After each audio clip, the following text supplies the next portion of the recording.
Torej 60% v letu 2014 je 60% mladih reklo, da so nezadovoljni oziroma zelo nezadovoljni z delovanjem oziroma stanjem demokracije v Sloveniji.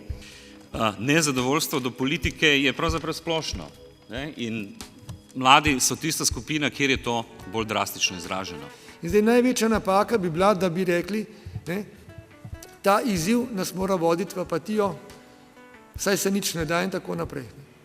Nikoli se svet ne ustavi, svet gre naprej. In mlada generacija je na tem, da si sama v veliki meri napiše svojo prihodnost. Naloga naše generacije pa, da tukaj pokažemo neko, kako bi rekel, vzorno delovanje.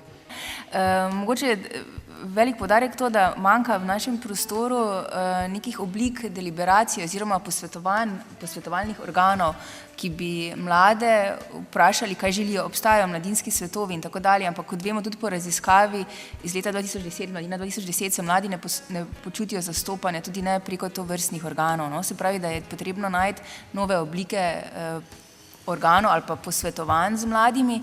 Mogoče bo se malo zastarelo slišal, ampak mladi so še vedno v šolah.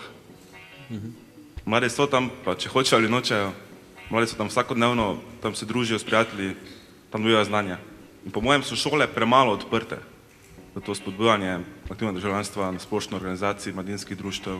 Pri v bistvu sodelovanju z mladimi, kar tudi mi opažamo pri našem delovanju, je predvsem potrebno, da ne pričakujemo, da bodo mladi prišli k nam in da bodo mladi pisali pobude in pisma županu in vse strukturirali in precenili, kakšno vrednost in kakšne učinke bo to imelo.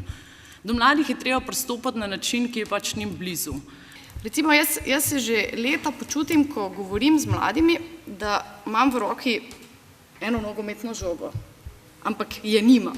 Jaz kažem mladim eno fenomenalno usnjeno nogometno žogo, res za vrhunski nogomet, pa jih sprašujem, ali bi bila ta stran zelena, ali bi bila ta stran modra, ali bi bila ta stran rdeča, pa oni sploh ne vidijo, samo jaz vidim neko žogo, ki jo imam.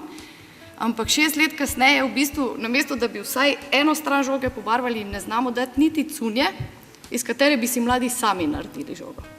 Svojih ciljev nikoli ne bomo do konca dosegli, samo če si jih postavimo centimeter visok, je tudi vseeno, če jih dosežemo. Postavimo jih 100 metrov visok, pa da vidimo, če vsaj do 2 metrov pridemo. Manjka nam pa dejansko malo več koordinacije mogoče, pa ne mislim spet novih služb in tako naprej, ampak zgolj več medsebojnega sodelovanja in povezovanja na nacionalnem nivoju. Naše poslanstvo je torej prispevati v vzgoji mladih. Zavedamo se, da nismo seveda edini, ki počnemo to, ampak poskušamo nekako vstopati v skupino družine, šole, drugih organizacij, drugih prostočasnih dejavnosti in tako naprej. In mladim omogočiti, da si z našo pomočjo sestavijo, zgradijo, preizkusijo trden sistem vrednot, po katerem bodo živeli.